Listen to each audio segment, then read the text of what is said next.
morning. Good morning and welcome to Gyan Manjari Vidyapeeth digital platform.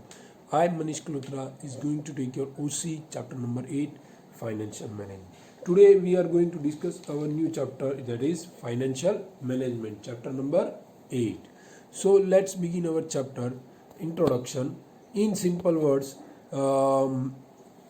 management of finance means financial management. Finance is the blood of the business. The existence of human life is not possible without the circulation of blood. In the same way, existence of business unit is not possible without finance. Business cannot be started without adequate finance. It means business is like foundation stone of each business. Finance is required to continue the business transaction regularly. In fact, money is the pivot around which all economic activities rotate. Financial management is a managerial activity which is related to planning and controlling of financial resources. Financial management utilizes financial resources in such a manner that a satisfactory return is earned along with the optimum utilization of the finance. The scope of financial management has widened with the passage of time. તો આજે આપણે શેનો topic ઉપર discuss કરવાના છીએ? આજે આપણે financial management વિશે વાત કરવાની. તો ફાઇનાન્શિયલ મેનેજમેન્ટ એટલે શું? First of all the question is here is that what is financial management? તો કે ફાઇનાન્શિયલ મેનેજમેન્ટ આપણે એને કહીએ કે જે ફાઇનાન્સનું મેનેજમેન્ટ થાય છે એને ફાઇનાન્શિયલ મેનેજમેન્ટ. ફાઇનાન્સ એટલે પૈસા કે મિલકત, કેપિટલ આપણી જે છે એને ફાઇનાન્શિયલ મેનેજમેન્ટ કહીએ છીએ.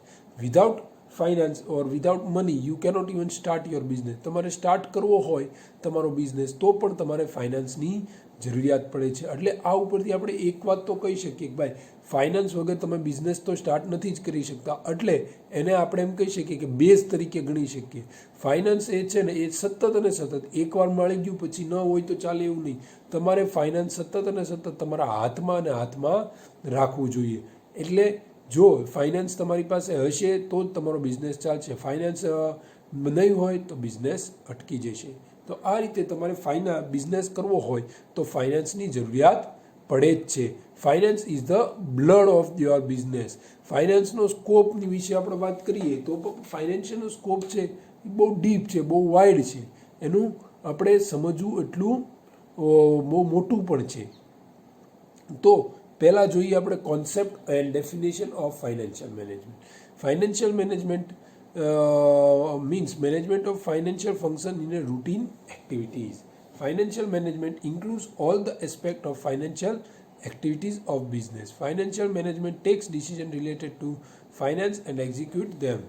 તો ફાઇનાન્સ મેનેજમેન્ટનું કામ શું છે? ટૂંકું finance function of work routine activities.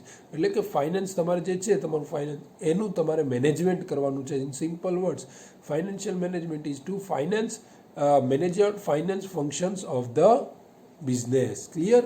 તો આ એનું એક્ટિવિટીઝ ડે ટુ ડે એને એક્ઝિક્યુટ કરવાનો. પૈસા તમારે ક્યાંથી લાવવાના, તે ક્યાં વાપરવા અને પછી પાછા ક્યાંથી પાછા મોકલવા કે ક્યાં મેળવવા એ બધું તમારે આયા જોવાનું હોય છે. જોઈએ આપણે definition according to FW Page. In the modern economy based on utilization of funds, financial management means acquiring of required fund at a required time. તો આપણે પેજ શું કહે છે?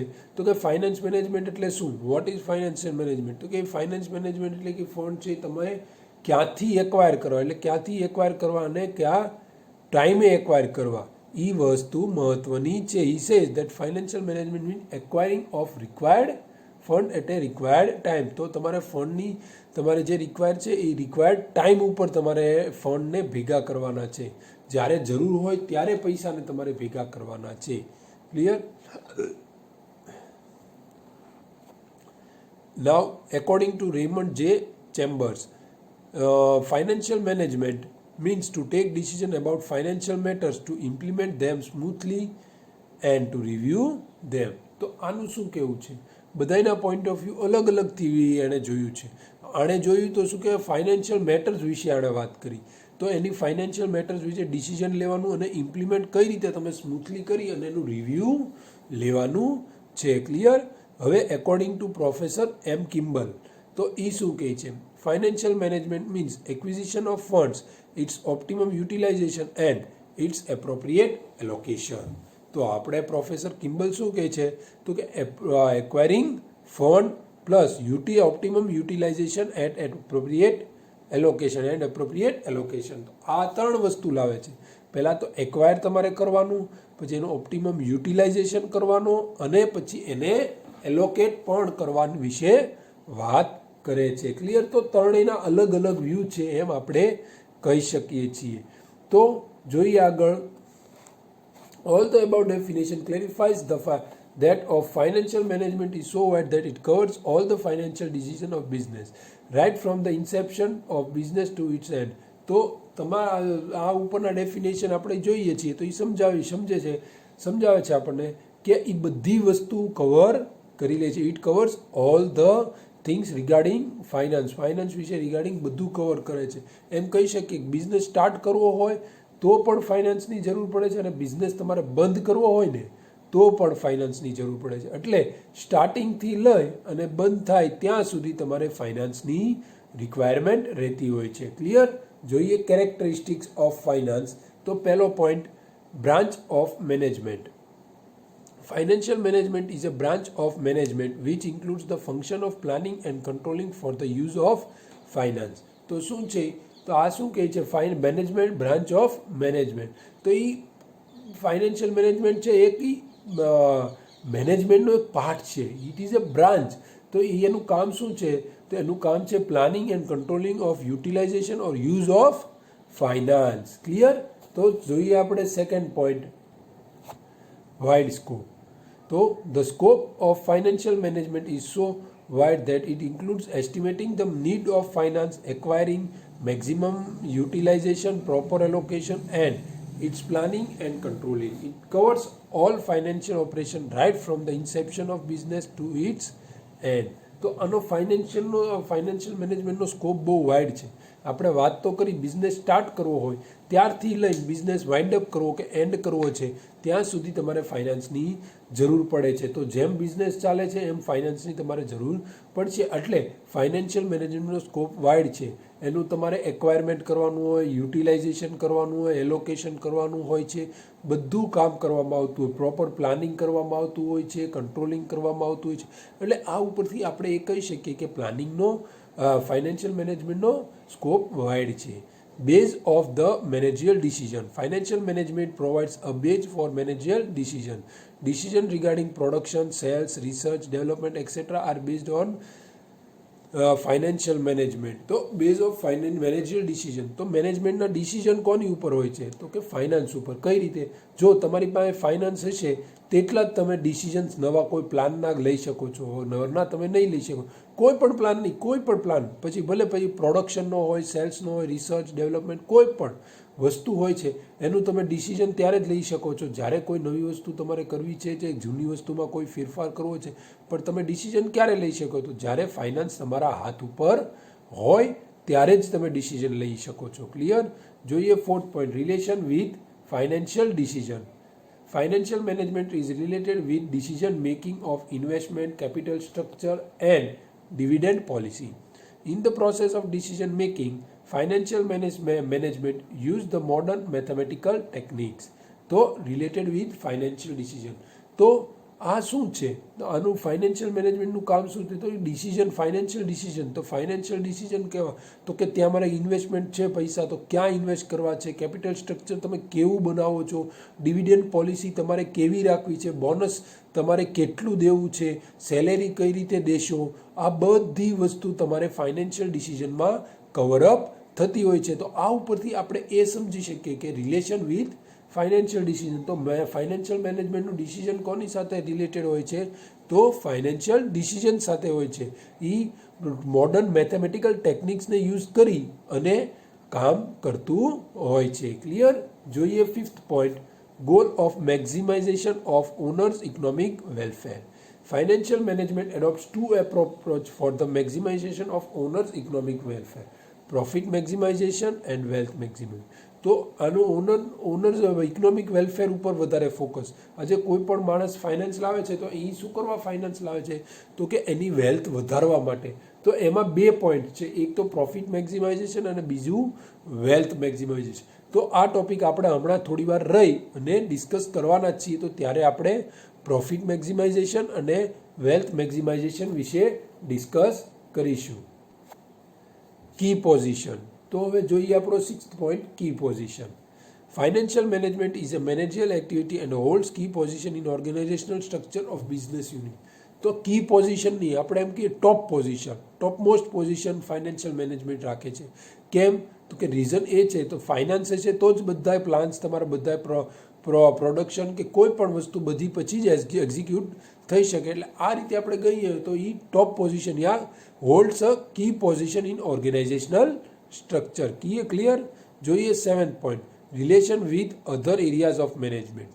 Most of the activities of business such as production, sales, marketing, research, etc. are connected with finance.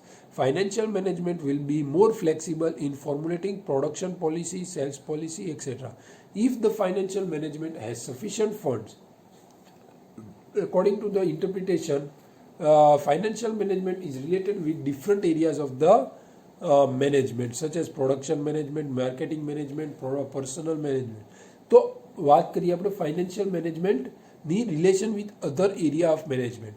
તો એ બધા area પોતપોતાના ઓલામાં જ હોય છે, ડિસિઝન એને પણ ફાઇનાન્શિયલ મેનેજમેન્ટ એવું છે કે બધા સાથે રિલેશન કે બધામાં એનું જરૂરિયાત પડતી હોય છે. પછી હોય weather it would B A production management, marketing management હોય કે પર્સનલ મેનેજમેન્ટ, કોઈ પણ મેનેજમેન્ટ, બધાને એકવાર ફાઇનાન્શિયલ મેનેજમેન્ટ વિશે વાત કર્યા પછી જ ચાલે. ફાઇનાન્સ વિશે વાત કરીએ અને એ કેટલું છે, કેટલું આપણને મળી શકે એમ છે, એ રીતે વાત કરી પછી જ આગળ વધી શકે છે. ત્યાં સુધી તે આગળ વધી નથી શકતા. એટલે આ ઉપરથી આપણે એમ કહી શકીએ કે ભાઈ financial management has a good important relation with other areas of management. પછી ગમે એ હોય, પ્રોડક્શન મેનેજમેન્ટ હોય, માર્કેટિંગ મેનેજમેન્ટ હોય કે પર્સનલ, બધામાં ફાઇનાન્સની રિક્વાયરમેન્ટ થઈ અને જરૂર જ પડતી હોય છે. ક્લિયર? તો જોઈએ 8th point, division into 2 parts. Financial management can be divided into 2 parts. That example, management of long-term financial capital capital and management of working capital. Fixed capital management includes planning for expansion of fixed assets such as building, machines, land, etc. While working capital management is necessary for day-to-day expenses. તો આ decision in 2 parts. આ finance મેનેજમેન્ટના 2 part પાડવામાં આવ્યા છે. એક fixed long term, આપણે એમ કહીએ લોંગ ટર્મ ફિક્સ્ડ કેપિટલ, અને બીજું વર્કિંગ કેપિટલ. તો લોંગ ટર્મ કેપિટલ છે એ આપણે લોંગ ટાઈમ માટે ઇન્વેસ્ટ જે કરવામાં આવતું હોય તો એને ફિક્સ્ડ કેપિટલ કહેવામાં આવે છે. તો જેવું તે કે બિલ્ડિંગ હોઈ શકે, મશીનરી હોઈ શકે, લેન્ડ, એ એકવાર ઇન્વેસ્ટ કર્યા પછી તરત રિટર્ન ન આપે કે તમને તરત પૈસા ન ઊભા થાય, એ લોંગ ટર્મ માટે હોય છે. બટ વર્કિંગ કેપિટલ એટલે કે ડે ટુ ડે એક્સપેન્સીસ જે તમારા થતા હોય છે તો એમાં જે પૈસાની જરૂર પડે એને વર્કિંગ કેપિટલ કહેવામાં આવે છે. અને ફિક્સ્ડ એસેટમાં જે ઇન્વેસ્ટ તમે કરો છો, મશીનરીઝ હોય છે, બિલ્ડિંગ હોય છે, લેન્ડ હોય છે કે કોઈ પણ એવું કોઈ હોય છે, એને આપણે ફિક્સ્ડ કેપિટલમાં ગણીએ છીએ. ક્લિયર? તો આ હતા આપણા કેરેક્ટરિસ્ટિક્સ ઓફ ફાઇનાન્શિયલ મેનેજમેન્ટ. હવે જોઈએ ઓબ્જેક્ટિવ્સ ઓફ ફાઇનાન્શિયલ મેનેજમેન્ટ. તો જોઈએ આગળ, the objective of financial management should be maximization of the owner's economic welfare. Through the use of financial resources, financial management aims at economic maximization of owners who are the shareholders of the company. Following are its approach for this follows. તો objective of financial management શું હોય છે?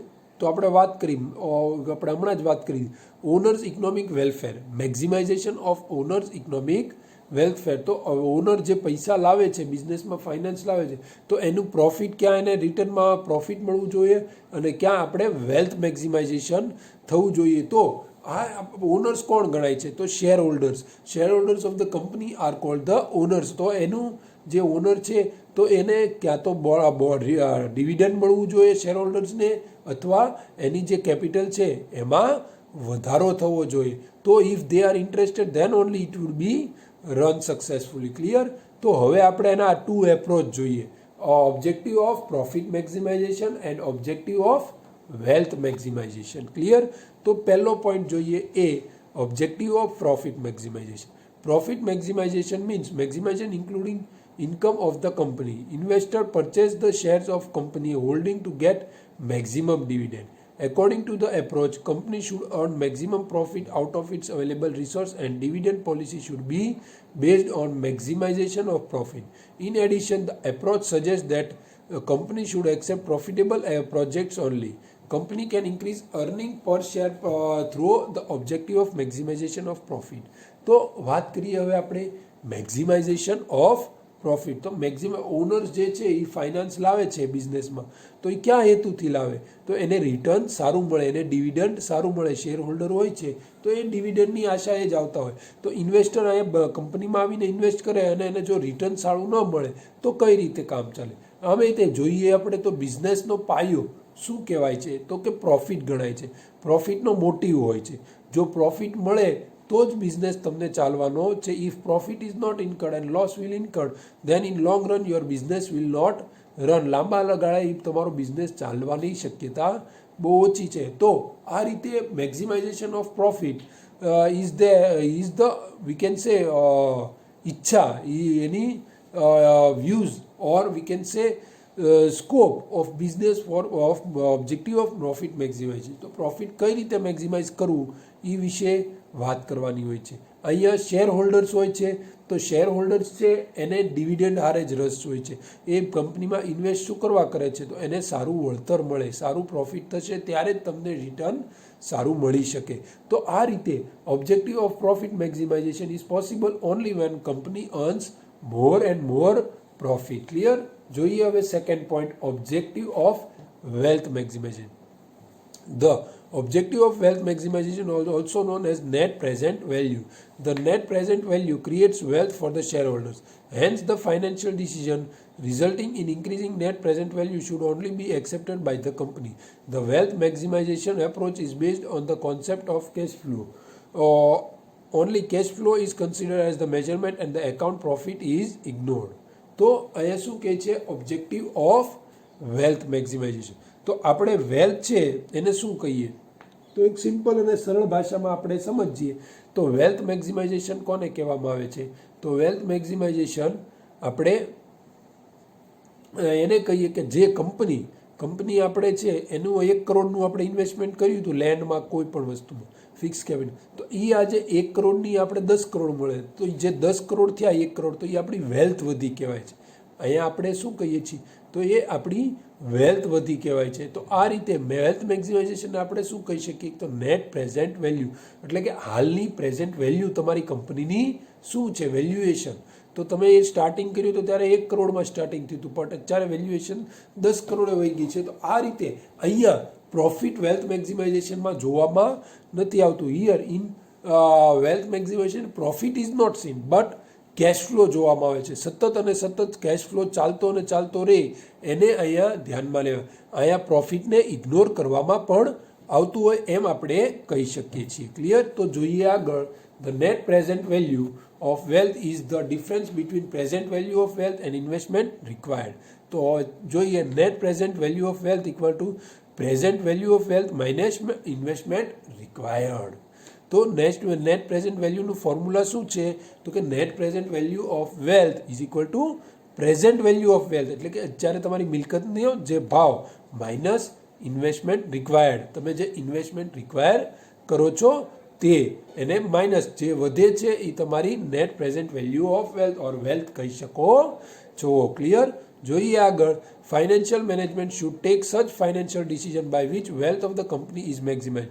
If the wealth of the company is maximized, it will be reflected in the price of the share value of the company in the stock exchange. Market price of the share will increase in the share market. As a result, shareholders' wealth will be maximized. Due to this, shareholder asset increases. The objective of wealth maximization is appropriate and universally accepted. The objective of wealth maximization is superior to that of profit maximization. Solomon has favored the objective of wealth maximization. તો આપણે સમજી શકીએ કે આજના યુગમાં wealth મેક્ઝિમાઇઝેશનને છે ને એને પ્રોફિટ મેક્ઝિમાઇઝેશન કરતાં સુપિરિયર ગણવામાં આવે છે. રીઝન શું છે? તો કે તમારી જેટલી વેલ્થ વધશે તો તમારી જેમ જેમ વેલ્થ વધતી જશે તેમ તેમ તમારું શેર વધી શકે છે. કંપનીના શેર બજાર શેર પ્રાઇસ હોય છે એ પણ માર્કેટમાં વધતા જતા હોય છે અને સ્ટોક એક્સચેન્જમાં તમારી ટોટલ વેલ્યુ વધી જાય. જેમ શેરના ભાવ વધતા જશે એમ સ્ટોક એક્સચેન્જમાં તમારી વેલ્યુ પણ સાથે એટલી વધતી જતી હોય છે. તો આ રીતે આપણે એમ કહી શકીએ કે ભાઈ wealth maximization is superior than profit maximization. Even Professor Solomon has favored the objective of wealth maximization. Clear? તો અહીંયા આપણે objective of wealth maximization નો ટોપિક ક્લિયર કરીએ છીએ. In next lecture we will see importance of financial management. So here I conclude my lecture. Thank you very much and Jai Hind.